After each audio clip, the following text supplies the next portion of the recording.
వాడు మొత్తం నక్షత్రాలన్నిటికీ చంద్రుడు ఎలా ప్రధానమై ఉంటాడో పాండవులందరికీ కృష్ణుడు ఎలా ప్రధానంగా ఉన్నాడు.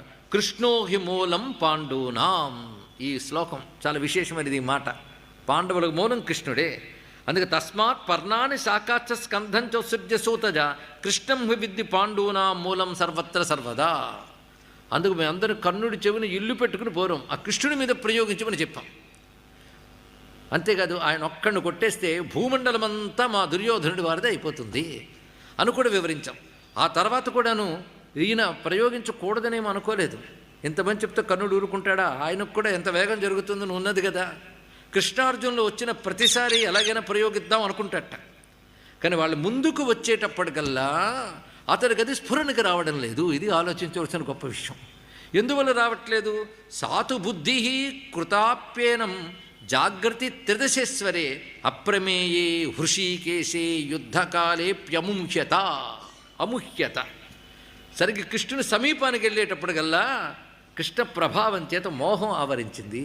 ప్రపంచాన్నంతటినీ మాయ కప్పి నడిపే పరమాత్మ అంతా తానయ్యుండు కూడా తానే సర్వమని స్పృహ ఎవరికీ కలగనివ్వట్లేదు. అదే కదా మాయ అంటే. మాయ అంటే ఇదే అర్థమండి. పరమాత్మ తప్ప ఇంకేదీ లేదు, కానీ పరమాత్మ తప్ప అన్నీ మనకు కనబడుతున్నాయి. సత్యం పరమాత్మ అయినా ఆయన తప్ప మిగిలినవన్నీ సత్యములు అనుకుంటున్నాం. దీనికి మరొక పేరే మాయ, దీనికి మోహం. ఇది ఎవరు వేశారండి?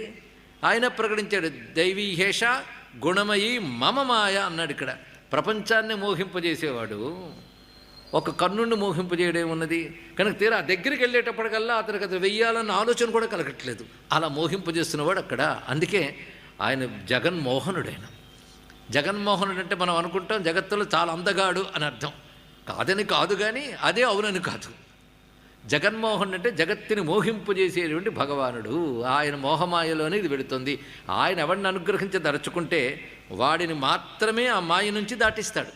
మిగిలిన వాళ్ళందరూ అందులో తిరుగుతున్న వారే. పిపీల కాది బ్రహ్మపర్యంతం ఆయన మోహంలో తిరుగుతున్నది. ఇది పరమాత్మ యొక్క తత్వం. అది అందుకే మామేవయే ప్రపద్యంతే మాయామేత అంతరంతితే. కనుక నాకు తోచింది నాకు తోచలేదు అంటే తోచడం తోచకపోవడం నీ చేతిలో లేదు.